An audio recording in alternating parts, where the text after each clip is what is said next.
हुकूमत की अहम कामयाबी, IMF प्रॉपर्टी विदहोल्डिंग टैक्स में रियायत देने पर राजी। विदहोल्डिंग टैक्स का हदफ 60 अरब रुपए कम करने पर इत्तफाक। FBR जराये के मुताबिक 2% रियायत प्रॉपर्टी के खरीदारों के लिए दी गई। प्रॉपर्टी फरोख्त करने वालों पर टैक्स की मौजूदा शरह बरकरार रहेगी। बिजली का सर्कुलर डेट कम करने के लिए बैंकों से 1257 अरब रुपए लेने की भी इजाजत।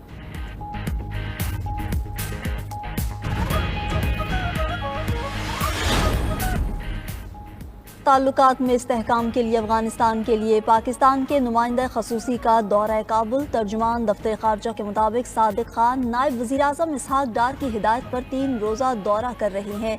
अफगान अबूरी हुकूमत से 2 तरफ़ा ताल्लुकात पर तबादला ख्याल होगा। दौरे का मकसद पाक अफगानिस्तान ताउन को फ़रोग़ देना है।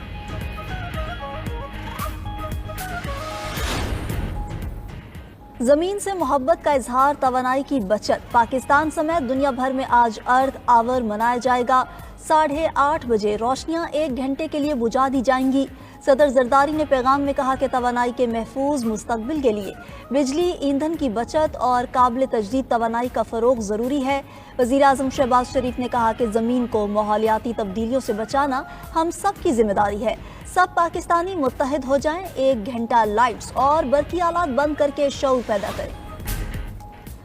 यूक्रेन पर रूसी हमले जारी, 3 अफराद हलाक, 9 जख्मी। यूक्रेन के इलाकाई गवर्नर का कहना है कि रूस ने यूक्रेन के जनूब मशरकी शहर को एक ही दिन में 10 से ज़ायद बार निशाना बनाया। कई इमारतों को नुकसान पहुंचा। सोमी और डोनेट्स्क पर भी हमले किए। यूक्रेनी वज़ीर ख़ारजा ने इल्ज़ाम लगाया कि रूस मकबूजा इलाकों के यूक्रेनी शहरियों को ज़बरदस्ती नकल मकानी पर मजबूर कर रहा है। काबीना कमेटी से मुस्तकिल होने वाले सरकारी अफसरान के लिए बुरी खबर। वजारत कानून की राय आने पर FPSC की पोस्टों पर काबीना कमेटी से मुस्तकिल होने वाले अफसरान को फारिग करने का फैसला। अफसरान की मुस्तकिली सिविल सर्वेंट एक्ट और FPSC के कानून की खिलाफ वर्जी करार।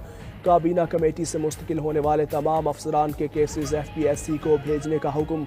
FPSC तमाम उम्मीदवारों के टेस्ट और इंटरव्यू दोबारा करेगी। एस्टेब्लिशमेंट डिवीजन ने ऑफिस मेमोरेंडम जारी कर दिया। मुरासले तमाम सेक्रेटरीज को अरसाल। लाहौर हाई कोर्ट का बल्दियाती इंतखाबात के बारे में दरख्वास्तों पर समाअत के लिए फुल बेंच तश्कील। Chief justice Lahore high court की सरबराही में 3 रुकनी फुल बेंच 25 मार्च को समाअत करेगा। बेंच में जस्टिस फारूक हैदर और जस्टिस तारिक नदीम भी शामिल। बल्दियाती इंतखाबात तहलील करने अवामी नुमाइंदों को इख्तियारात न देने को चैलेंज किया गया था।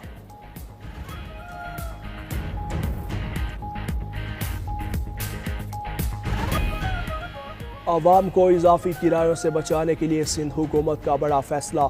ईद उल फितर पर ट्रांसपोर्ट अफसरान की छुट्टियां मनसूख। शर्जील मेमन कहते हैं इजाफी किरायों की वसूली के खिलाफ मुहिम के सिलसिले में ट्रांसपोर्ट अफसरान और अमले की छुट्टियां मनसूख की। अवाम की सहूलत के लिए पूरे सूबे में ट्रांसपोर्ट अफसरान अपनी जिम्मेदारियां निभाएंगे।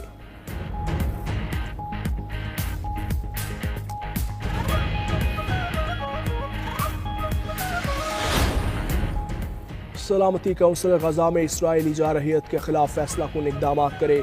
पाकिस्तान का 2 टोकनदाज में मुतालबा।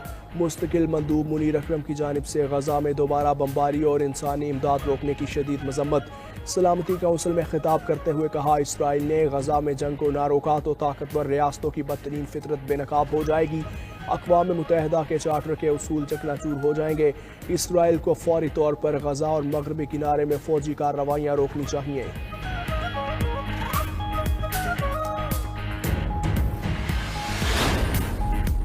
अमरीकी वीज़ा के जायजे का अमल मुकम्मल होने की डेडलाइन आज नहीं। तर्जुमान अमरीकी महकमे खारजा टिमी ब्रूस ने वाज़े कर दिया। कहा, अमरीका अपने शहरियों की हिफाजत यकीनी बनाने के लिए पुरज़म है। वीज़ा के फैसले से यकीनी बनाना चाहिए कि अमरीका आने वाले कौमी सलामती के लिए ख़तरा नहीं हो। मज़ीद कहा कि यह वाज़े तौर पर 12 सितंबर 2001 को एक बहुत बड़ी बहस थी। ये एक अहम मसला है और मुल्क की हिफाजत का तकाजा है। महकमा अंदरूनी बातचीत या मवासलात पर तबसरा नहीं करता। शाम की हुकूमत ने रूस से बशार अल असद को हवाले करने की बाज़ाब्ता दरख्वास्त कर दी। सदर अहमद अल शरा ने रूसी हम मनसब से सरकारी तौर पर हवालगी का मुतालबा किया। इक़दाम का मकसद बशार अल असद के खिलाफ शामी सरजमीन पर कार्रवाई यकीनी बनाना है।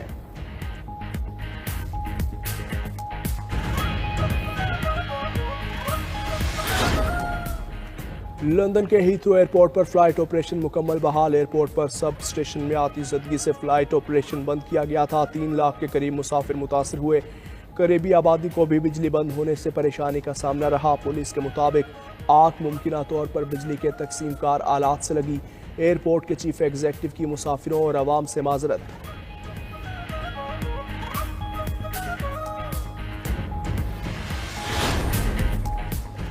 दहशतगर्द इसराइल की गजा पर बमबारी जारी। 24 घंटों में 5 बच्चों समेत 12 फलस्तीनी शहीद, मुतअद्दिद जख्मी। 4 रोज में 615 फलस्तीनी जामे शहादत नोश कर गए। इसराइल ने गजा में कायम वाहिद कैंसर अस्पताल को भी तबाह कर दिया। इसराइली फौज का जनूबी गजा में हमास के मिलिट्री इंटेलिजेंस सरबराह उसामा ताबिश को शहीद करने का दावा। काबिज फोर्सेज ने शिमाली गजा के रिहायशियों को भी फौरी इनखला का हुक्म दे दिया। उधर हौसियों का 48 घंटों में इसराइल पर तीसरा हमला। तल अबीब के करीब हवाई अड्डे की तरफ बैलिस्टिक मिसाइल दागा।